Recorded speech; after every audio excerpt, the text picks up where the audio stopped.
with all this focus on going on in Washington these days, I think on the fighting that's going on in Washington these days, I think we're losing focus on the biggest issue that faces our country.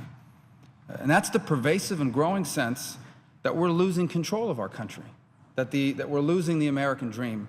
Now, why do people feel this way? Well, because millions of them have been out of a job for months and maybe even years. Because millions more find themselves stuck with jobs that don't pay enough for them to live on, or certainly for them to live like they used to. When people hear the news that the economy is recovering, that unemployment is down by 0.1% this week or this month, that the stock market is up and that the recession is over, it makes people angry. And rightfully so, because the recession might be over on Wall Street, but it's not over for millions of people who are out of work or stuck with jobs that do not pay enough to live off. And you know what makes all of this worse? Is that while their paychecks aren't growing, their bills are growing. Ask the young couples out there and the single parents how much it's costing them every month or every week to provide childcare for their kids. Ask the young Americans who are saddled with thousands of dollars in student loan debt. Now, how are people making it through? Well, I'm reminded of a few years after we got married, my wife and I hit a rough patch in our finances. And so what we did is we got rid of one of the cars and we moved in with her mom for 6 months. That's what many of us have had to do at some stage in our life, but it was usually temporary. But now people are doing that with the feeling that it might not be temporary, that this might be the way it is for a while. And they ask themselves, is this the new normal? Is this the way things are going to be from now on? This is what millions of people across this country are feeling these days. That maybe the American dream, that if you work hard, you can improve your life, that maybe that dream isn't what it used to be. That maybe the American dream is actually even slipping away. Now, why is this happening? Whose fault is this, is the normal reaction that some people have? Well, there are a few reasons why this is happening. One is that the economy has changed. The nature of our economy has changed. Globalization, for example, has sent thousands of middle-class jobs overseas. Information technology and advances have replaced many of our middle-class jobs with machines. Another reason is why we have simply too many of our people never got the education or the skills they needed for the better-paying jobs that the new economy is creating. And we can't ignore, for example, the breakdown of our culture and our families and what it's doing. It's trapping people in a cycle of poverty and of dependence. These are all contributors to what we face today, but one of the major reasons why this is happening, why so many people are trapped in dead-end jobs, why so many people have been unemployed for so long, one of the major reasons why is because our economy is not creating enough jobs that you can live off. And one of the reasons why that's happening is because our country is headed for a debt crisis. The real debt crisis is not the dooming debt limit. The real debt crisis is that every year our government is spending more money than it takes in. And by the way, one day we're not going to have to worry about raising the debt limit because no one will want to lend us money anyways. Now, too often around here, we talk about the national debt as if it's simply an accounting problem. The national debt is a lot more than that. How does the economy create good jobs? It creates good jobs in two ways. Number one is through innovation, when people invent a new product or a new service. And the other is through investment, when people risk the money they have to start a new business, or when a business reinvests its profits back into the business to grow. But the fact that we are headed for a debt crisis and that we have no serious long-term plan in place to address it, that is discouraging innovation and that is discouraging investment. Who wants to innovate in an economy that's headed for a debt crisis? Who wants to risk their money to start a new business in an economy that's headed for a catastrophic disruption? And who wants to reinvest their profits to grow their business in a country where the government is going bankrupt? Having people trapped in low-paying jobs, having people unemployed for months or years at a time, having people unable to afford to get married or start a family, this doesn't have to be the new normal. It doesn't have to be this way forever. We can turn this around. But to do so, we have to stop chasing all these temporary gimmicks that promise us some sort of momentary boost to our economy. We have to stop ignoring the problems headed full speed at us. And we have to return to the basics that made us such a prosperous nation. Now, our national debt today, it stands at close to $17 trillion.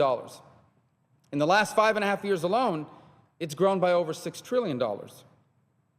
So when you hear the president or the Democrats here in the Senate say that they want us to pass what they call a clean debt limit increase, here's what they're really asking for. They are asking us to borrow another $1 trillion, but not do anything meaningful to slow the growth of that debt. Why would we continue to do this? When are we finally going to get serious around here about putting in place a serious long-term plan to bring this debt under control? In order to do that, the first thing we have to understand is what's causing this debt. Now look, we have a broken tax code. It's full of all sorts of special interest loopholes. But the reason why we have this massive debt isn't because rich people aren't paying enough in taxes. You know, even if we taxed every millionaire every penny they made this year, it doesn't even make a small dent on the debt. Yes, there's some serious waste going on throughout our government. For example, we have to reverse the changes that the Obama administration has made to these welfare programs that basically gut the work requirement and leave people dependent on government. We need to reform the way we give foreign aid. We must and should do all of these things and even more. But even if we did all that, it's still not enough. What is driving our debt is the way we spend money on two very important programs, Medicare and Social Security. They are spending more money than they take in, and that gap is growing rapidly every single year. Now, I warn you, anytime anyone talks about making changes to these programs, you get accused of trying to hurt the elderly. So speaking for myself personally, let me set the record straight. I come from a state that has millions of people, millions of retirees that depend on these programs. One of them is my own mother. She worked hard for her entire life and paid into these programs so they would be there for her when she retired. I would never support any changes to these programs that hurt my mother. But these programs are going bankrupt. And anyone who's in favor of doing nothing about them is in favor of bankrupting them. And the good news is this. The good news is we still have time to save Medicare and Social Security. And we still have time to do these changes without making any changes to the benefits of seniors like my mom. But to do so is going to require younger workers like myself to accept that when we retire, our Medicare and our Social Security is going to be different than our parents'. So instead of spending all of our time around here trying to figure out how to raise the debt limit, we need to spend more of our time trying to figure out what we can do to put in place a serious long-term plan to bring this debt under control so that our economy can start creating more of those good-paying middle-class jobs, so that people can start building for themselves the better future they always dreamed of. The American dream is under assault. That is the real crisis. When are we going to get serious about solving it? You know, this dream of earning a better life, it's the universal hope of people everywhere. But we're reminded that for much of human history, most people found themselves trapped by the circumstances of their birth. That meant that no matter how hard you worked, no matter how much talent you had, you're only going to go as far as your family went. You can only do whatever it is your parents did. But one of the things that's made America special is that here that's been different. Here, through hard work and sacrifice, people from all walks of life, from every corner of the world, have had the real opportunity to earn for themselves a better life. This is what we call the American dream.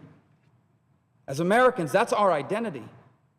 It's what holds us together as a nation. It's what holds us together as a people. And it's what's made us exceptional. And so I know that people are discouraged about how tough times are. I know that some people are very disappointed about the way the last election turned out. I know many people are angry and, quite frankly, disgusted by the way this process is working or failing to work these days. But no matter how bad things may seem, we cannot give up on America. And we cannot give up on the American dream. We have to do everything we can to make sure that this country remains a place where anyone from anywhere can accomplish anything. And so despite how ugly Washington looks like right now, I actually remain confident that in the end, that's exactly what we're going to do. And I have no doubt that in the end, our children will grow up to be the most prosperous generation that ever lived.